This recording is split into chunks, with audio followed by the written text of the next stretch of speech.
In the time since the horrific rampage in Uvalde, there have been another 65 mass shootings in the United States. This is according to the Gun Violence Archive, which classifies a mass shooting as 4 or more victims injured or killed.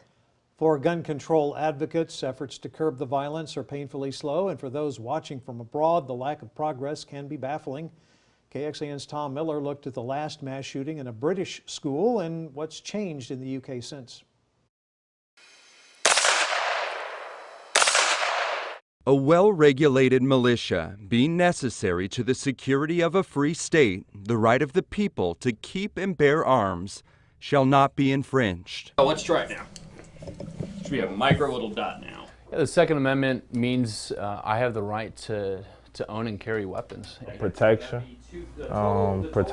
for my family. Ratified into law in 1791, the Second Amendment has been shaping American culture for more than 230 years. The Second Amendment is all about protecting the rights of a collective people to rise up against a tyrannical government. University of Texas law professor Sanford Levinson both studies and teaches constitutional law. My own view of the Second Amendment is that it has almost nothing to do with individual self-defense. Americans own 393 million guns. That breaks down to 1.2 guns a person. It's more guns than the other top 25 countries combined. In 2020, 19,384 homicides in the U.S. involved guns.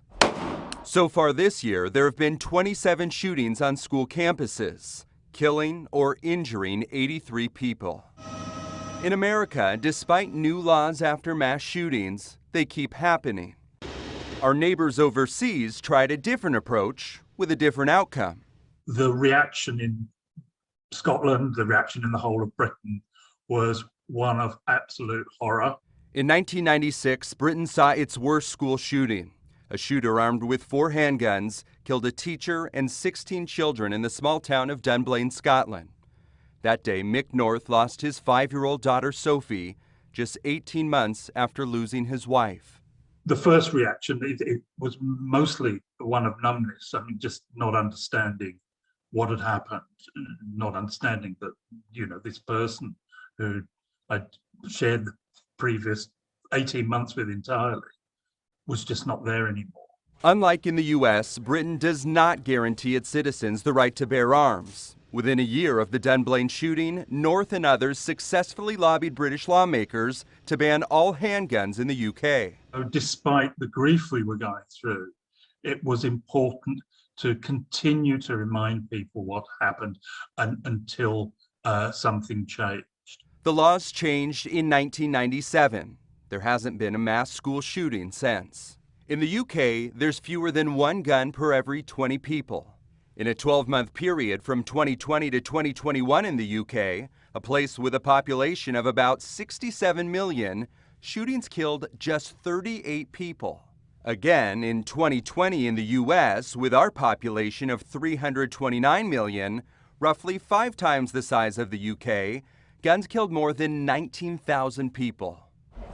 For these gun control activists who visited Senator John Cornyn's Austin office earlier this month, the drastic action taken overseas serves as both inspiration and a reminder of the differences in our cultures. When we see what happens in other countries, we see that the laws do work.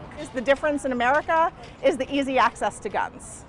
Professor Levinson says the change made in the UK isn't likely here.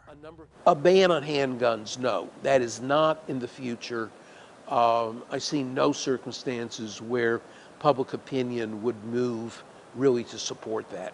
A reality in a country where guns are woven into the fabric of our founding. In Austin, Tom Miller, KXAN News. This coverage is part of a KXAN series of reports called Stop Mass Shootings. We want our reports to be a resource for Texans as well as for lawmakers who are convening a month after the events in Uvalde to talk about how the state should move forward. Explore our in-depth and investigative content by scanning this QR code with your cell phone. It will take you straight to our page at KXAN.com, organized by topic. Be sure to check out our reports all this week and next week.